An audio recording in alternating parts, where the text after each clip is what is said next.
잘 전달이 안 돼서 어제 말씀이 좀 중요한 말씀인데 제가 짧게 어제 말씀을 좀 요약을 해드리겠습니다. 이스라엘 백성들이 예루살렘에 소망을 두고 있었습니다. 왜냐하면 예루살렘은 성전이 있는 곳이고 그 성전 안에는 지성소가 있고 그 지성소 안에는 법궤가 있죠. 그래서 예전에 전쟁을 하러 나갈 때에 싸움에서 불리하다 싶으면 법궤를 메고 나간 적도 있습니다. 그랬다가 법궤를 빼앗겨서 곤욕을 치렀죠. 그 법궤가 중요한 이유는 하나님의 영광, 하나님의 임재가 그 법궤 가운데 있다라는 믿음이 있었기 때문입니다. 그러니까 그 법궤가 있는, 그 법궤를 보관하고 있는 지성소와 성전이 있는 그 예루살렘 성이 하나님의 임재가 있는 곳이다라고 생각한 거죠. 이해가 되시죠? 그러니까 예루살렘은 하나님이 함께 하시는 곳이기 때문에 절대로 망하지 않을 거예요. 그러니까 예루살렘에 대한 소망을 가지고 있는 것이죠. 그런데 예루살렘이 처참하게 멸망될 것을 예수님께서 경고하십니다. 경계하고 계세요. 그러니까 그 사실을 들은 이스라엘 사람들이 뭐라고 그러세요? 뭐라고 합니까? 막 따져 묻는 것이죠. 예수님은 돌 위에 돌이 남지 않을 것이다 라고도 말씀하시고 예루살렘이라고 해서 보호받는 게 아니라는 거예요. 그냥 우리가 예루살렘은 하나님이 계신 곳, 그 이름의 뜻도 뭡니까? 샬렘, 샬롬, 우리가 알고 있는 평화, 평안이죠. 평화의 예루는 땅이라는 뜻이에요. 평화의 땅, 평화의 랜드, 샬롬 랜드, 평화의 나라. 그러니까 하나님이 함께 하시기 때문에 예루살렘은 안전할 것이다 라고 믿고 있었기 때문입니다. 우리도 이렇게 하나님이 함께 하시니까 괜찮을 거야. 하나님이 함께 하시니까 난 코로나 안 걸릴 거야. 좋은 믿음은 맞습니다. 그런데 중요한 것이 뭡니까? 하나님이 함께 하신다라고 하는 맹목적인 우리의 믿음의 하나님이 꼭두가시처럼 움직이시는 분이 아니시라는 거예요. 내가 오래 예수님 믿었고 교회 다녔기 때문에 하나님이 나와 함께 하신다라고 말할 수 없어요. 내가 예전에 예수님을 나의 구주로 영접했다는 그 말 한마디 때문에 주님이 거기에 매여가지고 내가 이렇게 해달라고 기도하면 들어주시고 저렇게 해주지 말라고 그러면 하나님이 꼼짝없이 내 말을 따르는 분이 아니시라는 것입니다. 내가 직분을 받고 있기 때문에 하나님이 내가 그동안 봉사한 게 있기 때문에 하나님이 내 마음대로 내 뜻대로 기도하는 대로 이루어주셔야 된다? 이건 믿음도 아니고 아무것도 아닌 것입니다. 주님이 내 마음 가운데 나와 함께 하시고 이제 내 마음 가운데 나의 주인이 되시는 믿음의 고백을 가진 사람, 그 주인의 뜻을 따르겠다라고 순종하는 사람, 그 사실을 감사함으로 고백하는 사람에게 하나님이 되시는 것이죠. 예루살렘이 있다고 그래가지고 보호받는 게 아니에요. 그러니까 예수님께서 그 사실을 이스라엘 백성들에게 그냥 예루살렘 자체가 하나님이 함께 하시고 임재하시는 곳이니까 안전하다, 안전하지 않다는 것입니다. 그 예루살렘이 586년도에 바벨론으로부터 멸망당하지 않습니까? 그리고 나서 이제 다시 회복이 되고 70년 포로 생활 이후에 다시 돌아와서 어떻게 됩니까? AD 70년 예수님이 십자가에서 죽으신 예수님 탄생하신 70년 후에 로마에게 또 멸망을 당합니다. 하나님이 함께 하셔야 되는데 하나님이 함께 하시니까 안전해야 되는데 멸망을 당하는 거예요. 예루살렘이 그런 처참한 멸망을 당하게 됩니다. 그 7년 동안 로마에게 항거합니다. 우리가 독립운동한 것처럼 로마에게 항거를 해요. 로마군이 7년 동안 그 이스라엘 백성들을 점령하느라고 예루살렘 성을 공격하고 다른 요새들을 막 공격을 해요. 그렇게 공격하면서 60만 명이 죽게 됩니다. 60만 명이 피난을 가게 되고 60만 명이 고아가 되고 60만 명이 고통을 당해요. 그리고 잔인하게 학살된 사람, 직접적으로 로마 군인이 찾아가서 사람을 잔인하게 죽인 사람은 10,000명이나 돼요. 7년 동안 이스라엘 백성들이 그렇게 죽은 사람 숫자가 133만 명이 뛰어넘습니다. 133만 명이 멸망당하는 예루살렘, 멸망당하는 이스라엘에서 죽었다는 것입니다. 그냥 예루살렘 주님이 함께 하신다라는 내가 가지고 있는 믿음 때문에 지켜지는 게 아니라는 거예요. 주님이 나와 함께 하실 때 보호받는 것입니다. 예수님의 이름을 부르는 사람을 주님이 책임져 주시는 거예요. 그냥 교회 다니고 있기 때문에, 직분 갖고 있기 때문에, 내가 오래 믿어왔기 때문에, 난 모태신앙이기 때문에 하나님이 나와 함께 하시고 나를 지켜주신다는 것은 믿음도 모두 아무것도 아닌 것입니다. 오죽하면 이스라엘 백성들이 멸망당할 때에 로마 군인들이 그 예루살렘을 봉쇄합니다. 둘러싸요. 근데 사람들이 거기서 자기 아이를 잡아먹어요.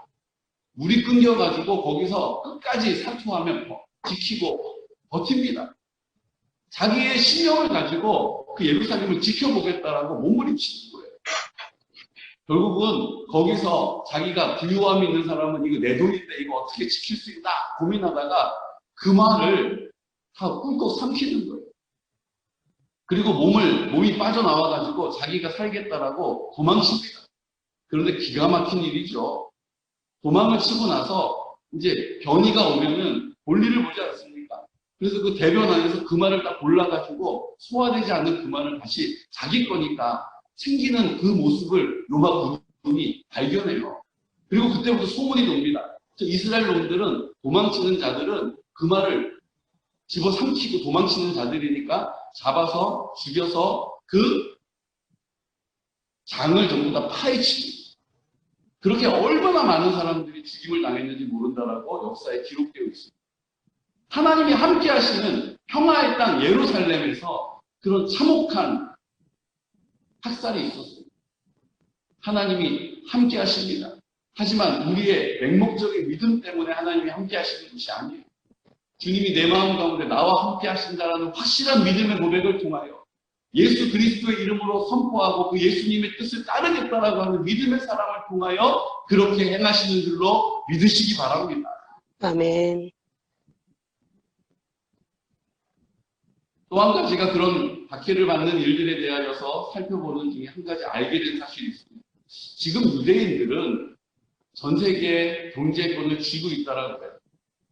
그리고 노벨상 같은 경우는 30%가 40%에 육박하는 정도가 유대인들이 노벨상을 갖고 있습니다. 특별히 과학적으로 뛰어난 두뇌로 인하여서 수많은 노벨상들을 유대인들이 받았다고 해요.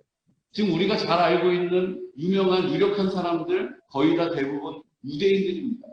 하나님이 복을 주셨구나. 하나님이 함께 하시는구나. 그렇다면 그 멸망당할 것이다. 우리의 돌 남지 않을 것이다. 환난 당할 것이다. 고난 당할 것이다. 라고 말씀하신 예수님의 말씀이 뭔가 맞지 않는 것처럼 보입니다. 그런데 한 가지 중요한 사실이 있었다는 것을 알게 돼요. 여러분 한번 잘 들어보십시오. 지금 그러면 유대인들은 고난이 다 끝났느냐? 마지막 때가 이제 그때가 마지막 때였고 이제는 유대인들은 승승장구하느냐? 그렇지 않다는 것입니다. 유대인들 중에서도요. 두 가지 부류가 있습니다. 한 부류는 세파라딕이라고 하는 부류예요. 이들은 아프리카와 중동 쪽에 살던 유대인들입니다. 우리가 알고 있는 성경에 나와 있는 성경의 역사들을 지금까지 하나님이 선민으로 택하신 바로 그 유대인들입니다. 그런데 지금 우리가 노벨상이나 미국에서 동제를 쥐고 있는 사람들이나 이렇게 우리가 흔히 알고 있는 유대인들은 세파라딕이 아니라 이슈케나즈라고 하는 유대인들입니다. 이 이슈케나즈라고 하는 유대인들은 전체 유대인의 90%를 차지합니다. 이들은 우리가 알고 있었던 성경에 나와 있었던 하나님이 선민으로 택하신 유대인이 아니라 지금으로 치면 동유럽에 있었던 카자르라고 하는 나라에 큰 제국이 이루어졌고 카자르라고 하는 나라의 왕이 우리는 어떤 종교를 믿을까라고 해서 기독교와 유대교와 이슬람교의 사제들을 불러다가 왕에게 설명하라고 해요. 그런데 그 당시에 오스만 투르크, 그 당시에 이슬람이 막 왕성할 때였기 때문에 기독교를 선택하면 이슬람에게 공격을 받고 이슬람을 선택하면 또 십자군, 기독교가 또 와서 공격을 하니까 유대교를 선택한 것입니다. 그리고 이제 그들이 동유럽에서 퍼져서 살기 시작한 거예요. 그리고 그들이 이제 디아스포라, 흩어졌던 유대인들이 다시 1948년도에 해방되면서 이스라엘로 돌아왔던 사람들의 주축이 된 것이고 그들이 러시아의 공산당이 이루어지면서 볼셰비키 혁명이 일어나면서 공산주의와 사회주의를 가진 사람들이 흩어져서 이스라엘로 오게 됐고 미국으로 가게 된 것입니다. 정확하게 얘기하면 지금 우리가 알고 있는 대다수의 90%의 유대인들은 우리가 알고 있었던 성경에 있었던 후손들이 아니에요. 하나님을 섬기는 자들이 아니라 사회주의와 공산주의의 후손들인 것입니다. 그렇기 때문에 이들에게 하나님의 은혜가 임한 것이 아니고요. 그들은 그들의 방법으로 사회주의와 공산주의의 이념으로 사람의 방법으로 성공한 거예요.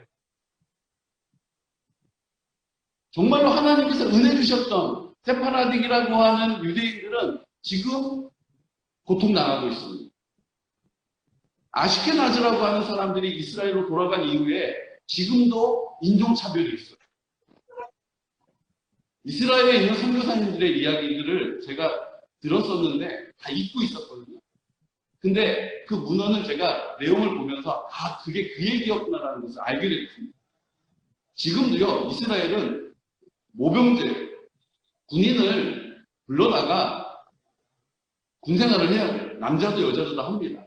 그런데 이 아시케나즈라고 하는 사람들이 대부분 장교들이에요. 대부분 다 권력이 있는 사람들이에요. 그러면 세파라딕은 누구냐?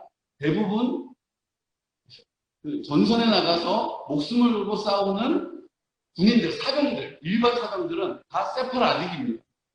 그리고 장교들은 아시케나즈입니다. 그리고 그들이 지금은 막 평화가 있는 것 같고 그들이 뭐 민주주의인 것 같지만 철저하게 사회주의와 공산주의를 따르고 있다는 것입니다.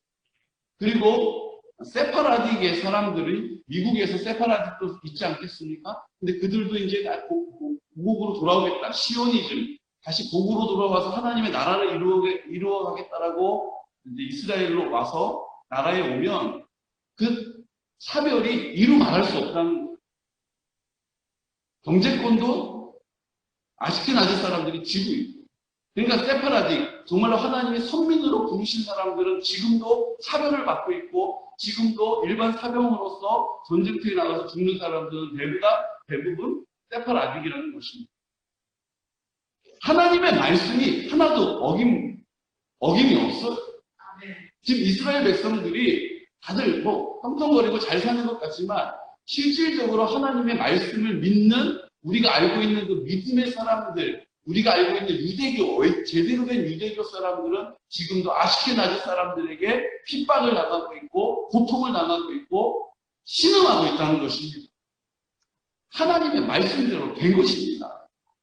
하나님의 나라가 회복되지 않으면 그들의 고통과 그들의 고난은 끝나지 않는다는 것입니다. 우리도 마찬가지예요. 하나님 우리 가운데 우리 왕으로 우리의 생명이 있지 않으면 우리도 이 고난이 끝나지 않습니다. 이 고통이 끝나지 않아요. 하나님이 함께 하시는 은혜가 아니면 해결되지 않는 것입니다. 이 사실을 우리가 믿음으로 순종하고 우리의 삶의 자리에서 회복의 역사를 경험하기를 원하신다는 거예요. 단순히 이제 교회가 예배드리지 말아라. 교회가 뭐 동성애 문제를 반대하느냐. 뭐 후가적 차별금지법을 네가 반대하기 때문에 교회에 이렇게 핍박이 온다. 이게 빨리 끝나기를 기도하는 게 문제가 아니에요. 우리가 마지막 때에 당할 일들은 이미 정해져 있다는 것입니다. 하지만 주님이 우리와 함께 하실 때 능히 감당하게 하시는 것입니다. 이를 보여주실 것입니다. 주의 인도하심을 따라 살아가는 사람의 담대함과 평안을 어떤 상황 가운데서도 노래하게 될 것입니다. 믿음의 사람들이 바로 무덤에 들어가서라도 숨어서라도 예배드렸던 이스라엘의 믿음의 사람 초대교회의 성도들이었다는 것입니다. 우리도 주님께서 오늘 이 상황을 주님 다 해결해 주셔서 이제 우리가 마음껏 예배드릴 수 있도록 해주십시오라고 기도할 부분이 아니에요. 하나님 이 마지막 때 우리가 감당해야 될 자리라면 주님이 함께 하시는 은혜로 감당하게 해주십시오라고 주님의 마음으로 하나님 아버지 앞에 애통함으로 기도해야 될 줄로 믿습니다. 하나님이 유대인들을 선택하신 것입니다. 주님께서 이방인 되었던 우리에게도 값없이 그 빛으로 구원해 주셨습니다. 우리도 그 유대인들과 같이 그냥 예루살렘에 있으면 안전하다. 법궤를 가지고 있으면 이길 것이다라고 막연한 믿음으로 주님을 따를 수 없어. 주님이 내 안에 나와 함께 하심을 내가 확실히 확신하기 때문에 구별된 삶을 살게 하시는 것이 아버지의 뜻입니다. 내 입술에 구별됨이 있기를 원하신다는 거예요. 내 생각과 내 마음의 판단과 결정들이 구별됨이 있기를 원한다는 것입니다. 주님이 함께 하시기 때문에 저 사람은 저렇게 살아가는구나라고 이 땅에 많은 사람들이 지금도 교회를 향하여 손가락질하고 있는 많은 사람들이 그 주님을 다시 한번 만나게 되는 은혜가 나로부터 시작되어짐을 믿으시기 바랍니다. 지금 교회를 향하여서 너무나도 많은 사람들이 지금 지친 마음으로 인하여서 피로감 때문에 그것을 다 교회로 지금 비난으로 쏟아붓고 있어요. 교회에 대한 비판으로 쏟아붓고 있어요. 지금 목사님 저에게 얘기하지 않지만 성도님들의 삶의 자리에서, 서전에서, 직장에서 얼마나 많은 핍박과 얼마나 많은 발시와 조롱과 손가락질이 있는지 모른다라고 제가 듣고 있습니다. 여러분, 여기서 어떻게 우리가 이길 수 있습니까? 우리가 내 안에 계신 예수 그리스도의 힘으로 담대하게 그 자리에 서는 것입니다. 주님이 그때 우리의 입술에 해야 될 말들을 담아 주신다는 것입니다. 예배를 마치고 21장을 한번 읽어보십시오. 주님이 우리에게 그렇게 약속하시는 것이죠. 너희가 이런 일들이 일어나는 것을 보거든 하나님의 나라가 가까이 온 줄을 알라. 잘했어. 이러므로 너희가 장차 오니 모든 일을 능히 피하고 인자 앞에서 하게 깨어 있으라 라고 말씀하시는 것입니다. 우리에게 할 말을 입에 담아주실 것입니다. 우리에게 어떻게 결정해야 될지를 가르쳐 주실 것입니다. 우리가 하나님의 은혜를 어떻게 경험할 수 있는지를 알려주신다는 우리가 믿음의 공동체 안에서 승리하시는 귀하고 된 하루 되시기를 예수 그리스도의 이름으로 축복합니다.